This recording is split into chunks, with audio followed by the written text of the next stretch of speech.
నెల్లూరు జిల్లా ప్రభుత్వ వైద్యశాలలో 5 ఏళ్ల బాలుడు కిడ్నాప్కు గురయ్యాడు. అనారోగ్యంతో బాధపడుతోన్న తల్లి దగ్గర నుంచి బాబుని ఎత్తుకెళ్లారు దుండగులు.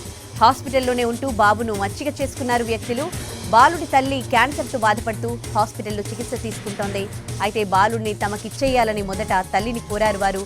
ఇందుకు ఆమె అంగీకరించకపోవడంతో కిడ్నాప్ చేసినట్టు తెలుస్తోంది. కిడ్నాపర్లు రాజమండ్రికి చెందిన వారని అనుమానిస్తున్నారు పోలీసులు.